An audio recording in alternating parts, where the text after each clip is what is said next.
The vlog prior to this, I talked about the marketing for X-Men Origins Wolverine and the way it was distributed to consumers.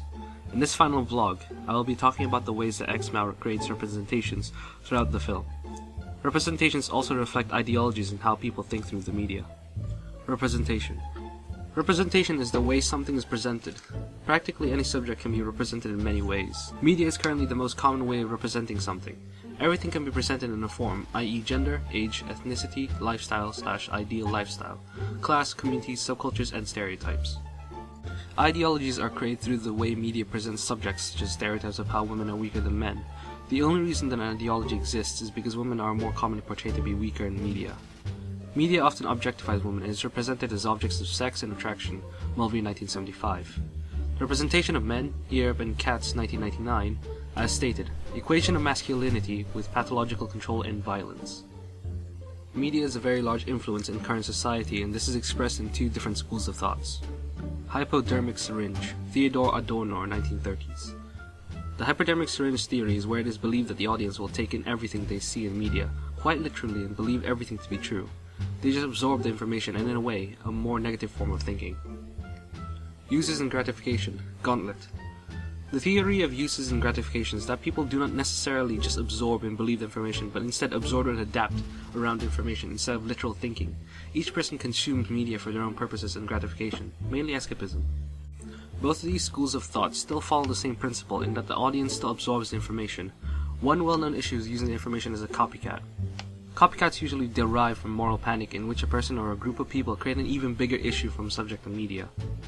An example of a copycat is a person committing a crime due to a game he or she has played, and they believe that what they are doing is fine. Situations in X-Men can be quite impossible because of the nature of the movie and its futuristic themes. Sensationalism is an example of something that can cause a moral panic. It is a process of creating an even bigger issue of something that already has a substantial amount of attention. Legal and ethical.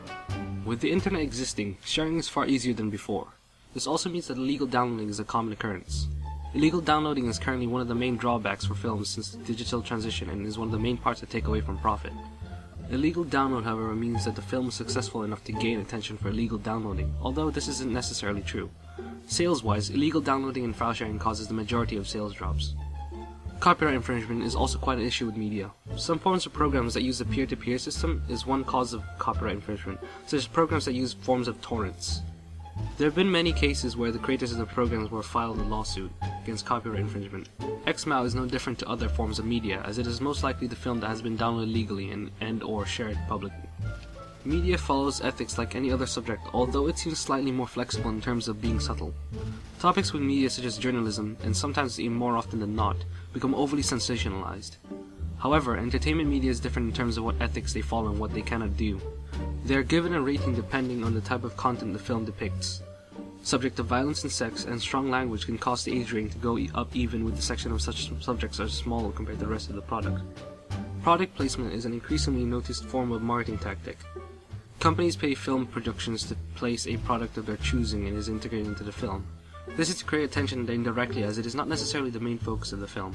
However, it has a chance to create a lasting effect and can be used to remind the consumer of the product. Stereotypes are also another way for media to create representations that people remember easily. People tend to remember stereotypes more often as it creates influences in people's perceptions.